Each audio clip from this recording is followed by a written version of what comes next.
Hi guys, and welcome to HSC Chemistry, Chemical Monitoring and Management video number 12 on the atmosphere.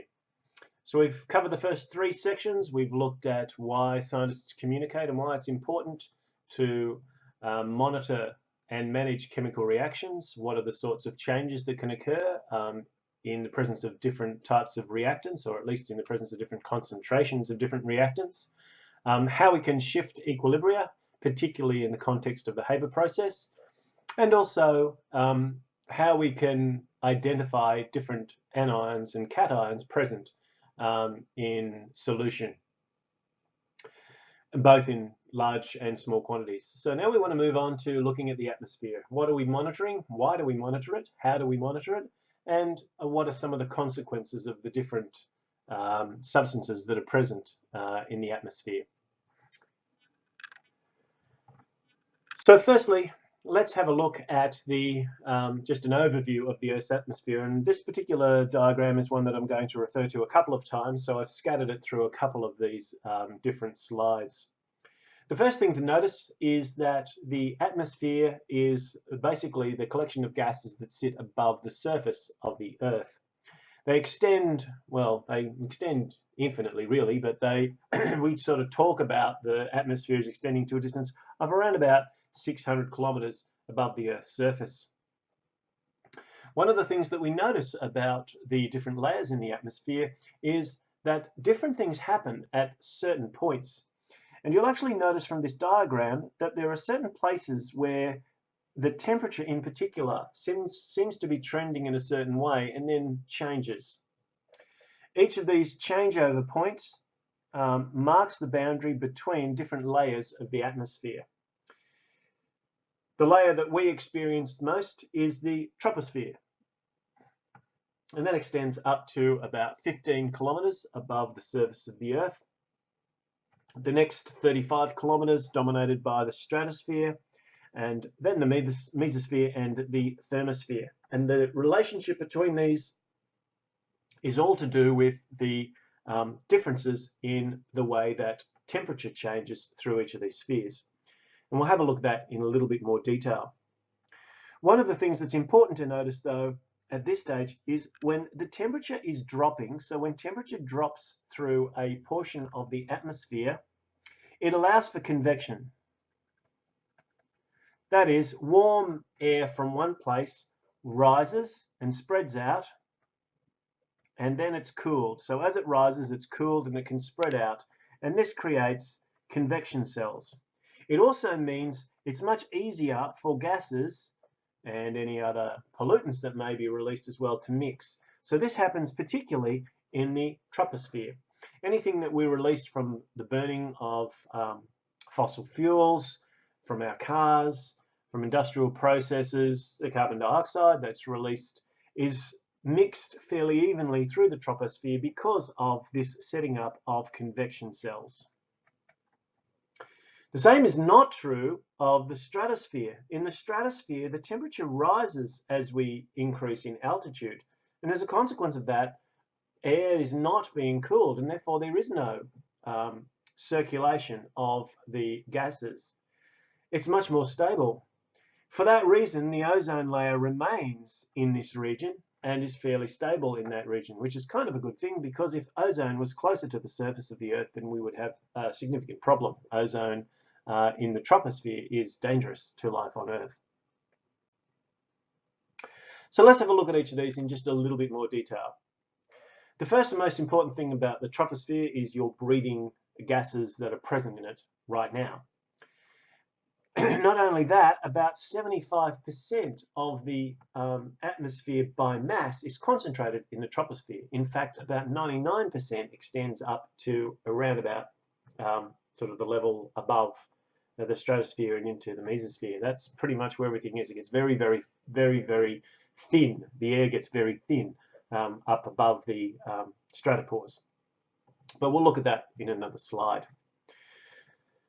The air pressure is highest at the surface, and we know that that's around about 100 kilopascals, and it decreases with altitude. The particles get separated, they move further apart, there's less of them, there's more mass at the surface, there's less mass further up, And we've dropped down by a factor of 10 at the 15-kilometre altitude, so where that tropopause is. Because of the convection currents that I mentioned earlier, you get a lot of mixing of gases and also particulate matter and any pollutants in the troposphere. And the other thing that I mentioned is we get these significant temperature drops as we increase in altitude from the surface, where the temperatures range from 0 degrees, perhaps a little bit lower, up to 40, 50 degrees in some of the desert regions, averaging out sort of around about 15, 20 degrees. But it gets significantly less as we rise through the troposphere until we get to the tropopause. And that tropopause is the boundary between the troposphere and the stratosphere. Whilst gases will mix very readily through the troposphere, once they reach that point, the migration across that boundary is much slower.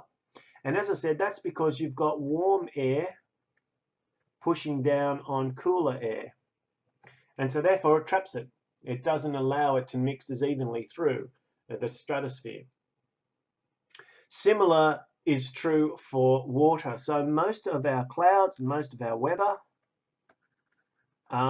is all about what's going on in the troposphere. So this is where we get all our weather patterns from. Any water vapor that reaches the tropopause condenses to ice crystals, that cool warm boundary, and so we don't tend to lose a lot of water vapor up into the stratosphere.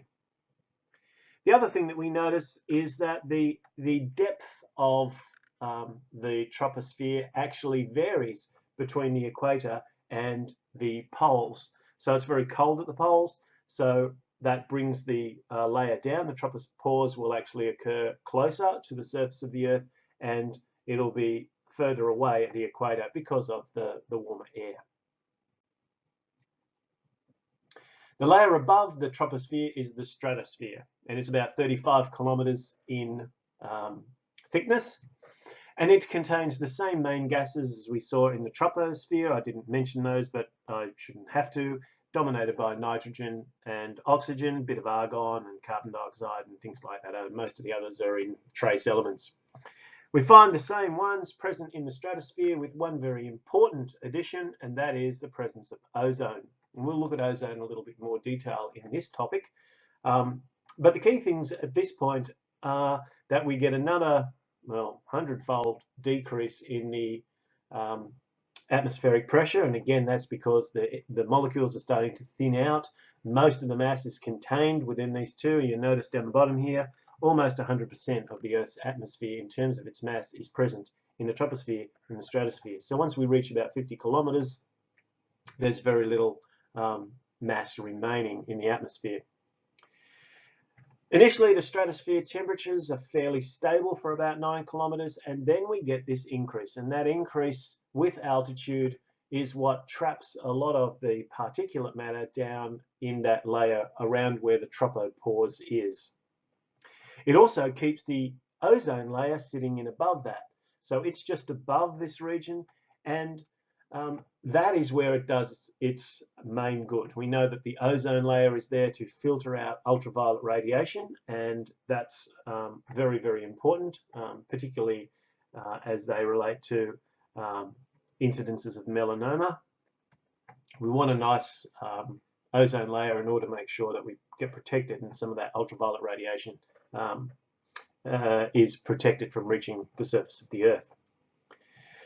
Because of the temperature changes that are occurring as we shift from the troposphere into the stratosphere, the ozone does not migrate down into the troposphere. And as I said earlier, that's really important because we do not want mixing, we do not want ozone down in the at the surface level.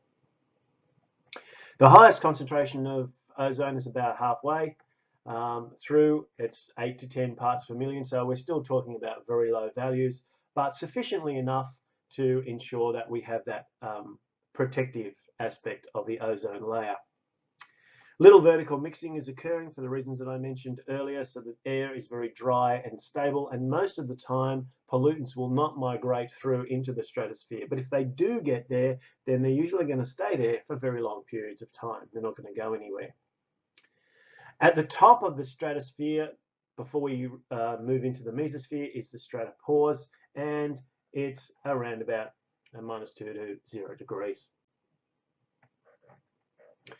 In the mesosphere, which is the next section above, so this is the mesosphere here, we get another 10-fold decrease in the pressure, and we also again start to decrease temperature again. So the pattern here and here are the same. We get a decrease in temperature as we increase in altitude.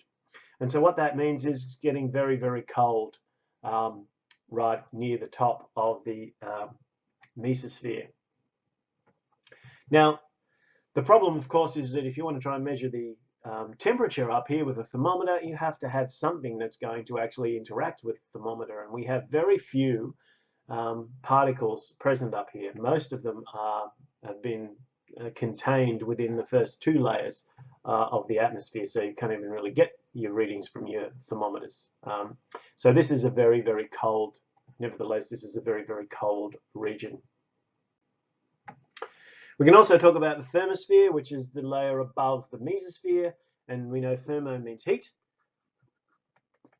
And again, the temperature is starting to rise as we go higher up in altitude through the thermosphere. This is basically everything that sits up on top of the other 3 layers and extends right out into space, and there's no real cutoff point, it just kind of disappears out into space. If we could measure temperatures, assuming we could actually again get our thermometers in to get these molecules to bounce into them, we might measure some significantly higher temperatures as we increase. And this is because the energy coming from the sun is not being radiated or dispersed in any way as we look at the temperatures up high in the thermosphere. One thing that's probably worth mentioning is the ionosphere. Now, generally speaking, the ionosphere will sit above the thermosphere, but it is possible that we can get things happening in the lower layers of the atmosphere. It's basically the point where some of the atoms and the molecules are actually converted into ions, and not the sorts of ions that we would generally expect. These, generally speaking, are so warm that they have actually the energy has been sufficient to remove the extra electrons, or an extra electron, in order to create a charge. As I said before, there's no real distinct end to the atmosphere. It just fades very gradually into space. We do need to look briefly at the composition of the atmosphere, and I've started to do that. And 2 important points: about 75% is in the troposphere, and about 99.9% in the tropo plus the strato. So very little of the mass, the composition of the atmosphere, exists above that. Having said that, the composition is pretty much consistent across the different layers of the atmosphere, and that is dominated by nitrogen and oxygen, and the next most common one is argon, and from there down we're really talking about very small amounts. And the only exception, as I mentioned earlier, is the fact that in the stratosphere, ozone is a very important component, forming the ozone layer. Water vapor is probably the only other thing to talk about, and it varies from very low, perhaps even lower than 1, up to around about 5%, and that changes, and it will cycle through the troposphere because of the convection cells that are set up, and it will also be dependent on whether there's major water bodies around, like oceans or lakes and so forth. The sort of questions that we get are rare on the structure of the atmosphere. You may be asked to draw a cross-section of the different layers. I'll give you a question on the next video that's kind of more around that, because usually it involves other things like atmospheric pollutants. But this is one that kind of fits in with the sort of things that we've been talking about here, which is what is the main constituent of the atmosphere at ground level. So obviously we're talking about the troposphere. And what we should know from the troposphere is the most dominant chemical in there is nitrogen gas. Thanks for watching.